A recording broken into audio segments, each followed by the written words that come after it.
Pois é, pessoal, fazia um bom tempo que a gente não tinha vídeo assim, no meio do mato. E hoje a gente vai fazer dessa forma porque tá começando a primavera. Na verdade a temperatura já subiu bastante por aqui. Há cerca de 30 dias atrás a temperatura média estava em torno de 22 graus por cá, né? E agora já subiu uns 5 graus assim a média diária. A gente tinha 18 graus durante o dia, né? Até menos do que isso na parte da manhã, e agora já está aí chegando nos 30 em alguns horários. Então, dependendo da hora do dia aí que a gente compare, a gente já tem até uma subida assim de 10 graus na temperatura, e isso começa a trazer diferença na paisagem, na dinâmica ecológica como um todo. O ambiente já está dando aquela diferenciada, já está acontecendo coisa diferente do que estava acontecendo nos outros dias. Eu vim aproveitar para capturar umas imagens interessantes e compartilhar com vocês nesse vídeo. Vamos lá! E uma coisa que eu não posso esquecer de falar é que, apesar de eu estar aqui no meio do mato, a ideia não é exatamente explorar áreas selvagens dessa vez. Eu vou começar a fazer essas imagens em áreas agricultáveis, em propriedades. Eu já pedi autorização para alguns donos de propriedade. Vou circular por algumas propriedades vizinhas, porque eu sempre gosto muito de frisar isso. A gente separa muito a ideia de área produtiva e biodiversidade, mas na verdade existe uma biodiversidade nas áreas produtivas, e é por isso que a gente fala tanto em agricultura sustentável, em minimizar os usos de agrotóxicos. Vocês vão ver um pouco do quanto que a vida ela é rica em propriedades agrícolas, e mais do que meramente a questão estética, eu quero que vocês observem também, né, o quanto de vida a gente consegue manter quando a gente pratica uma agricultura sustentável. Não faz da agricultura uma rival da biodiversidade ou vice-versa. Agora, um dos lugares mais interessantes para a gente procurar vida e diversidade, para fotografar, para filmar, enfim, observar e compartilhar com vocês, é justamente na parte da vegetação mais rasteira, tanto pela visibilidade como pela facilidade de acesso, e também porque durante o inverno essas plantas elas começam a crescer e florescer, e aí atraem vários, tanto herbívoros como outros consumidores primários que são mais nectarívoros, que atuam mais como polinizadores. E aí eu vou procurar um ponto estratégico com essas características e começar a registrar um pouco dessa diversidade.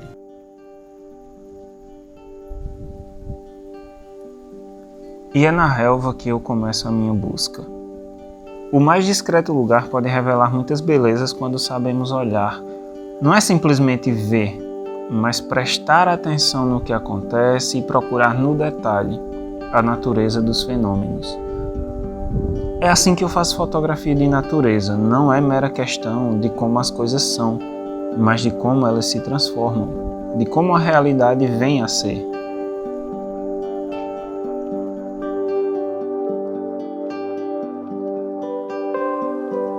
Além da luz, formas e cores, isso tem a ver com o tempo.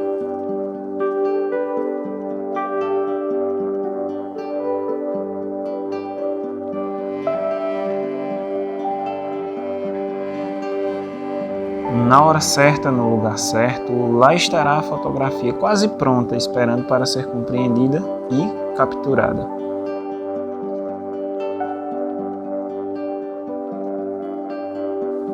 É porque a vida sempre está acontecendo, em cada recanto.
Hora de explorar os arredores.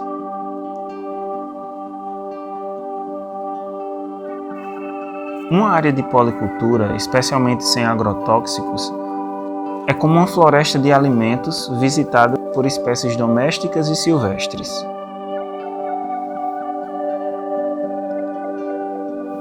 Árvores, arbustos, ervas e animais, domesticados ou não, estabelecem relações de variados tipos e duração.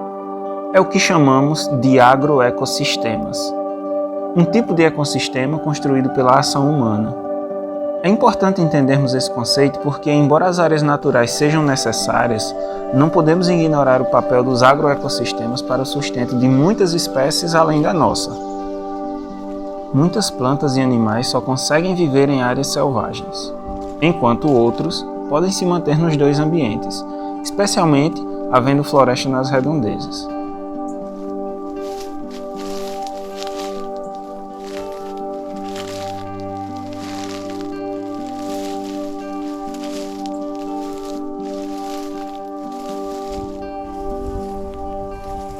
Em meio a isso tudo, uma grande superfície brilhante me chamou a atenção. Os reflexos e as vozes de animais que chegaram a mim por entre as folhagens prometiam uma boa oportunidade de fazer boas imagens. E lá fui eu. Na margem da água, ervas, libélulas, plantações e pássaros. Um ecossistema completo, não natural, mas rico. E ali havia muito o que se explorar.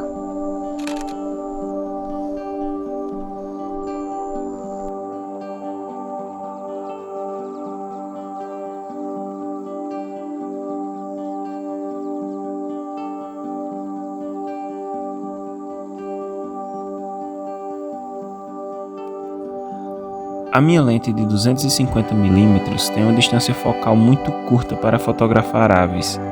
Isso requer uma aproximação cuidadosa e muitos ajustes. Por causa do regime de chuvas, a galinha d'água, assim como outros ralídeos e outros tipos de aves aquáticas e paludícolas, são vistas com maior frequência por aqui do outono à primavera. Algumas espécies como jaçanã, socó, patos selvagens, martim pescador e marrecos podem ser avistados, mas muitas vezes são bem mais ariscos. Provavelmente já aprenderam que devem temer a espécie humana por aqui.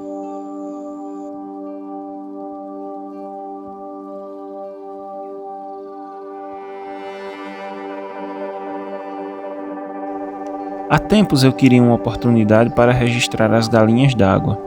Essa é uma espécie distribuída por todo o planeta, com exceção das regiões polares e Oceania, portanto, não há nada de raro nela.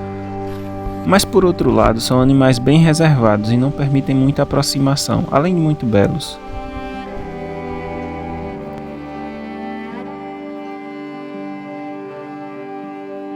Sua época de reprodução vai de março a setembro. Período chuvoso na nossa região. Cada fêmea bota de 6 a 8 ovos em ninhos feitos na vegetação à beira d'água. O choco desses ovos é feito de modo equitativo e alternado, pelo macho e pela fêmea.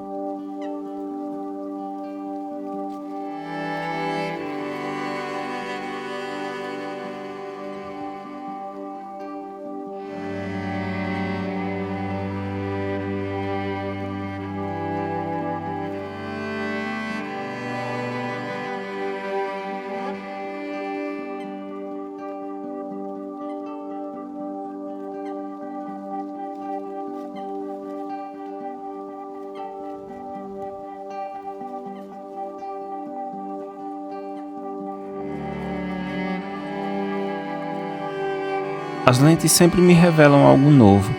Minha maior surpresa dessa vez foram os marrecos de bico roxo. Como sempre me dediquei mais às florestas, nunca havia observado essa espécie, de comportamento interessante.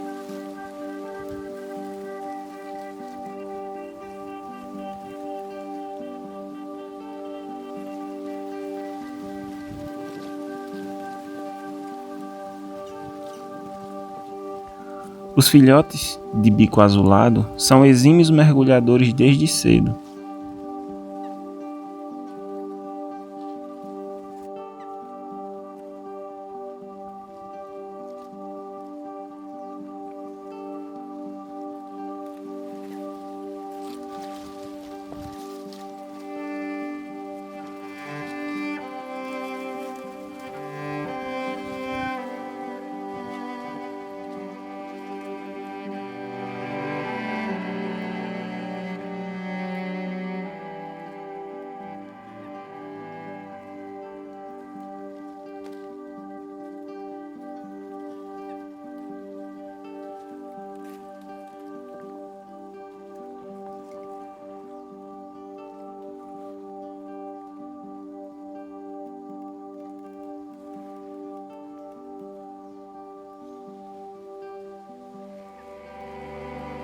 Assim como as galinhas d'água, formam famílias numerosas e unidas.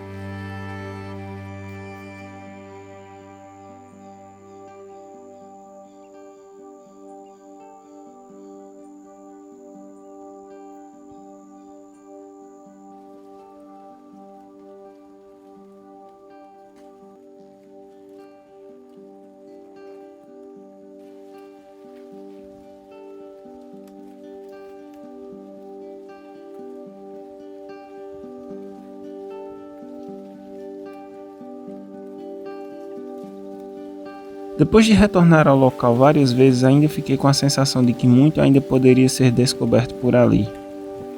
A natureza é mesmo pródiga e a vida está em todo lugar. A gente aqui nem sempre presta a devida atenção.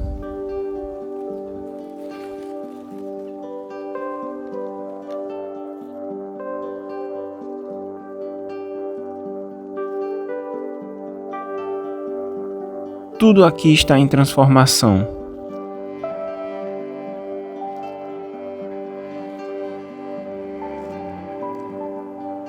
As lagartas fazem seus casulos enquanto escapam dos pássaros, que estão se fartando com os insetos nessa época.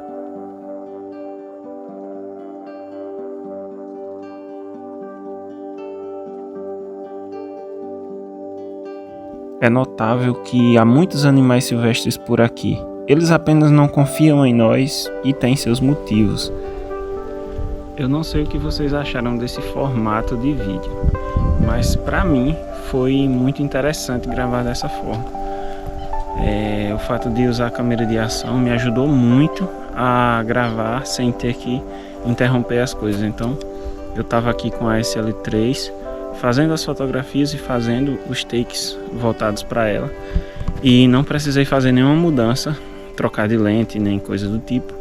Uma coisa que é interessante comentar é que nessas áreas rurais assim, que a gente não tem monocultura, essa diversidade de produções, primeiro que do ponto de vista do próprio produtor tem suas vantagens. Por exemplo, a propriedade não produz uma única época do ano, né? Como são diferentes formas de produção, existe produção em diferentes épocas do ano. Para além disso, a gente tem um aspecto interessante, que isso gera uma diversidade de habitat, né? Então, ao invés de você ter uma produção homogênea, que gera um ecossistema homogêneo, nessas áreas rurais aqui da nossa região, a gente tem uma diversidade muito grande. Então, por causa da policultura, às vezes a gente tem um pomar aqui, às vezes uma roça, às vezes água, e isso propicia uma biodiversidade muito interessante.